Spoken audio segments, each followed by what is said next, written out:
Everyone, आज हम लोग प्लास्टिड के बारे में पढ़ेंगे। ठीक है, प्लास्टिड कहाँ पाया जाता है? ये केवल और केवल प्लांट में। ठीक है, characteristic of plant cell, animal cell में तो ये नहीं पाया जाता है। ठीक है, चलिए स्किम्पर के अनुसार ये प्लास्टिड कितने टाइप के होते हैं? 3 टाइप के। ठीक है, 3 टाइप के। कौन कौन से? क्लोरोप्लास्ट, क्रोमोप्लास्ट और ल्यूकोप्लास्ट। ठीक है, ये तीनों होते हैं। चलिए इसका हम लोग कैरेक्टर देखेंगे कि तीनों में डिफरेंस क्या क्या है। ठीक है, कैरेक्टर। कलर की बात करें तो ये होता है ग्रीन, यानी ग्रीन लीफ। जितना भी ग्रीन पार्ट ऑफ प्लांट देख रहे हैं सब में क्या होता है? क्लोरोप्लास्ट। क्रोमोप्लास्ट मल्टी कलर, मतलब ग्रीन को छोड़ के कोई प्लांट देखते होंगे ना जो रेड कलर का होता है, जिसका लीफ कैसा होता है? रेड कलर का, येलो कलर का, बहुत सारा होता है। वो जो डेकोरेशन के लिए यूज किया जाता है प्लांट, तो उसमें कौन सा होता है? क्रोमोप्लास्ट। ठीक है, चलिए जैसे प्लास्ट की बात करते हैं तो ये कैसा है? व्हाइट। और ये होता है, ये दोनों जो होता है लाइट के एक्सपोजर में रहता है, लेकिन वो लाइट के एक्सपोजर में नहीं रहता है। आलू काटते होंगे तो अंदर से व्हाइट जो दिखता होगा वो ल्यूकोप्लास्ट होता है। ठीक है, कलर हो गया। पिगमेंट की बात करते हैं। पिगमेंट कैसा होता है? इसमें से क्लोरोफिल और कैरोटीनॉइड। क्लोरोफिल ज्यादा होता है, कैरोटीनॉइड बहुत कम होता है। और इसमें क्रोमोप्लास्ट में कैरोटीनॉइड होता है और इसमें कोई भी पिगमेंट नहीं होता, इसीलिए इसका कलर कैसा होता है? व्हाइट। पिगमेंट रहेगा तब ना कोई कलर आएगा। ठीक है, फंक्शन की बात करते हैं।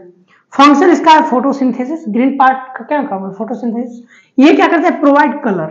ठीक है, कलर प्रोवाइड करता है। और ये स्टोरेज का काम करता है। आलू जो है वो व्हाइट दिखता है तो वो स्टोर करके रखा है ना, तो क्या करता है? स्टोरेज का काम करता है। कहाँ कहाँ पाया जाता है ये? Found in green part of plant. जहां ग्रीन पार्ट होगा यही होगा। ये होगा coloured part of plant, coloured वाला पार्ट में होगा। और ये स्टोरेज का काम है। कहाँ कहाँ होगा? सीड्स के अंदर, फ्रूट्स के अंदर। फ्रूट के अंदर, फ्रूट्स के ऊपर जैसे आम है तो आम का पकने से पहले क्या होता है? ग्रीन होता है। तो ग्रीन होता है तो ये क्लोरोप्लास्ट में आ गया। और बाद में जो होता है पकने पर ये क्लोरोप्लास्ट जो है क्रोमोप्लास्ट में कन्वर्ट हो जाता है और उसका कलर येलोइश हो जाता है, रेड हो जाता है। ठीक है, तो समझ में आ गया। तो फ्रूट के अंदर का कलर, बाहर का कलर नहीं, फ्रूट के अंदर का कलर।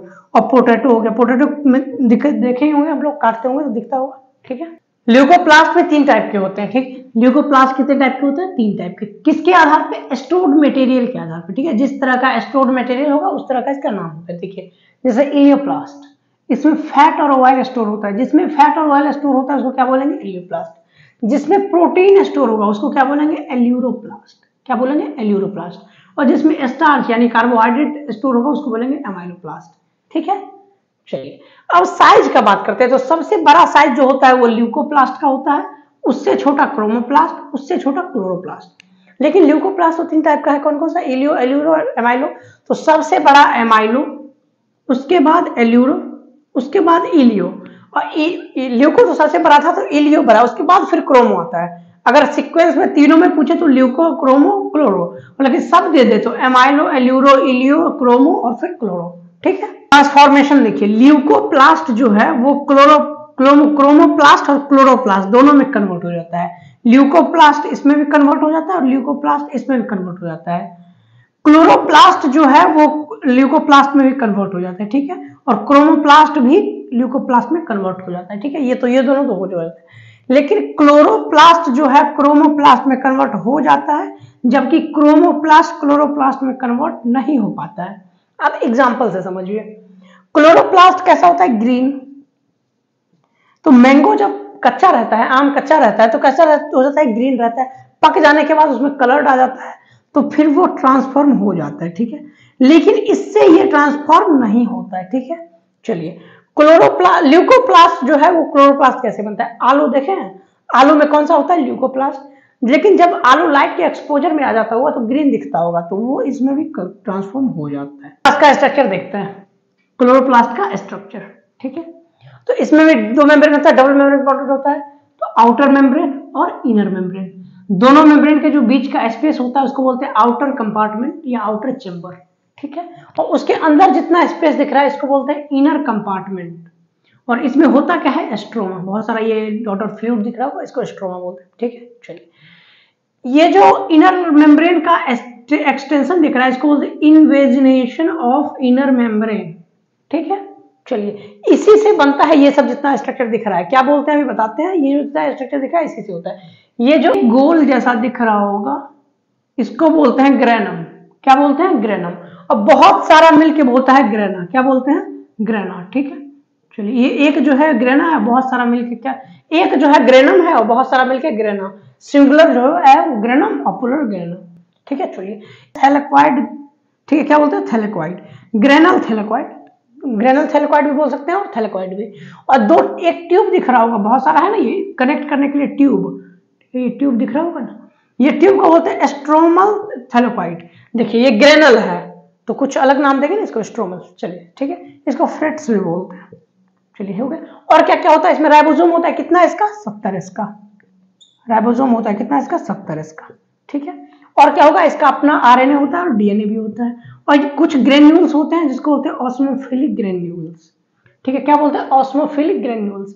बस यही स्ट्रक्चर समझ में आ गया। अब हम लोग इसको पढ़ेंगे डिटेल से, ठीक है। क्लोरोप्लास्ट का शेप जो होता है वेरियस होता है, बहुत सारा होता है, ठीक है, जैसे माइटोकॉन्ड्रिया में वेरियस था ना सेम इसमें। चलिए साइज बात करते तो वेरी करता है, ठीक है। साइज जो एवरेज कितना होता है, लेंथ जो होता है 5 से 10 माइक्रोमीटर होता है, और विड्थ तो जो होता है मतलब मोटाई 2 से 4 माइक्रोमीटर, ठीक है। नंबर की बात करें तो 1 से लेकर 40 तक होता है, जैसे क्लेमाडोमोनास सब पढ़ते हैं ना एल्गी, उसमें 1 होता है, सिर्फ 1, और बाकी में ज्यादा भी होते हैं, ठीक है। ग्रीन प्लांट में बहुत ज्यादा होता है, जैसे आपको ये पेड़ लीजिएगा बड़ा तो उसमें बहुत ज्यादा होगा, ठीक है। कंसिस्ट क्या क्या होता है इसमें, डबल मेम्ब्रेन और स्ट्रोमा और थैलेक्वाइड, यही होता है। डबल मेम्ब्रेन होता है, उसके बीच का जो है स्ट्रोमा, और इसी में बहुत सारा थैलेक्वाइड भी होता है, यही होता है। अब हम लोग इस तीनों को अच्छे से डिटेल में पढ़ते हैं। चलिए डबल मेम्ब्रेन देखिए तो, डबल मेम्ब्रेन में कौन सा होता है, एक आउटर एक इनर, ठीक है, आउटर मेम्ब्रेन और इनर मेम्ब्रेन, ठीक है। आउटर मेम्ब्रेन हाई परमिएबल होता है, मतलब ज्यादा चीजों को आने जाने देता है, और ये कम चीजों को, सेम माइटोकॉन्ड्रिया में ऐसा ही था। चलिए रिच इन पोरिन्स, पोर ज्यादा होगा तो ज्यादा परमिएबल होगा, इसमें पोर कम होता है, और इसमें प्रोटीन कम होता है, इसमें प्रोटीन ज्यादा होता है, ठीक है। इनर वाले में प्रोटीन ज्यादा होता है, आउटर वाले में प्रोटीन कम होता है, ठीक है। चलिए अब एस्ट्रोमा की बात करते हैं। एस्ट्रोमा कैसा है, सेमी ट्रांसपेरेंट प्रोटीनिशियस फ्लूइड, इसी को बोलते हैं एस्ट्रोमा। एस्ट्रोमा कैसा होता है, सेमी ट्रांसपेरेंट, ट्रांसपेरेंट मतलब होता है आर पार देख सकते हैं, तो सेमी मतलब थोड़ा सा दिखता है, और प्रोटीनिशियस होता है, ठीक है। कहाँ मौजूद होता है, इनर मेम्ब्रेन के अंदर, ठीक है, इनक्लोज बाय इनर मेम्ब्रेन, ठीक है। चलिए इसमें होता क्या क्या है, water, protein, enzyme, ions, starch and lipid, और भी बहुत चीज होते हैं, ठीक है। चलिए और क्या होता है, सीपीडीएनए, क्लोरोप्लास्ट डीएनए, आरएनए और राइबोसोम। राइबोसोम कितना इसका 70 इसका। माइटोकॉन्ड्रिया जब पढ़े होंगे तो उसमें राइबोसोम आरएनए दोनों कॉमन था, बस वहां पे था माइटोकॉन्ड्रियल डीएनए, और यहाँ है वहां था माइटोकॉन्ड्रियल डीएनए, और यहाँ क्लोरोप्लास्ट डीएनए, यही है। दोनों में डिफरेंस क्या है, दोनों में सिमिलरिटी एक ये भी होता है सर्कुलर, ये भी सर्कुलर, ठीक है, सर्कुलर होता है। दोनों डबल स्टैंड होता है, 1 2 दिख रहा है ना डबल स्टैंड, इसमें भी डबल स्टैंड उसमें भी डबल स्टैंड, ठीक है। ये भी नेक्ट वो भी नेक्ट, ये तो सिमिलरिटी हो गया। साइज का बात करें तो सीपीडीएनए बड़ा होता है, ठीक है, क्लोरोप्लास्ट का डीएनए थोड़ा सा बड़ा होता है, माइटोकॉन्ड्रिया का डीएनए, बस डिफरेंस यही है, बाकी सिमिलरिटी तो पता चल गया, ठीक है। तो अब हम लोग को क्या देखेंगे, थैलेक्वाइड को देख लेते हैं। थैलेक्वाइड देखिए, ठीक है, ये कैसा क्या होता है, structural unit of chloroplast. Chloroplast का स्ट्रक्चरल यूनिट पूछे तो क्या बोलिएगा, थैलेक्वाइड, ठीक है। चलिए ये कैसा होता है, क्वाइन जैसा होता है और ट्यूब्यूलर होता है, ठीक है, मेम्ब्रेनस। इसमें अंदर पिगमेंट होता है, क्या होता है, पिगमेंट बियरिंग कंपार्टमेंट, इसमें जो कंपार्टमेंट होता है उसमें पिगमेंट भरा होता है, जिससे कलर आता है, ठीक। चलिए इसमें जो मेम्ब्रेन होता है, ये जो पूरा क्लोरोप्लास्ट है इसके अंदर यही होता है ना, तो इसका जो मेम्ब्रेन है, तो ये आउटर मेम्ब्रेन, इनर मेम्ब्रेन और एक मेम्ब्रेन तो ये भी है, तो इसको थर्ड मेम्ब्रेन बोल देते हैं। कौन सा मेम्ब्रेन, थर्ड मेम्ब्रेन। और इसके अंदर जो चैम्बर है स्पेस, तो ये एक स्पेस हो गया आउटर स्पेस, ये हो गया इनर स्पेस, और इसके अंदर भी जो स्पेस है उसको थर्ड स्पेस बोलते थे, थर्ड चैम्बर, ठीक है, ऑफ क्लोरोप्लास्ट। समझ में आया कि नहीं आया, फिर से देख लीजिए। मेम्ब्रेन 2 था, आउटर और इनर, तो 2 हो गया। इसका जो मेम्ब्रेन है उसको थर्ड मेम्ब्रेन बोल दिए, और चैम्बर कौन सा था, आउटर इनर, और इसका जो चैम्बर है इसको थर्ड चैम्बर बोल दिए। समझ में आ गया। चलिए इसके अंदर होता क्या क्या है, पिगमेंट, इलेक्ट्रॉन ट्रांसपोर्ट सिस्टम और कपलिंग फैक्टर CF4 और CF1, ठीक है।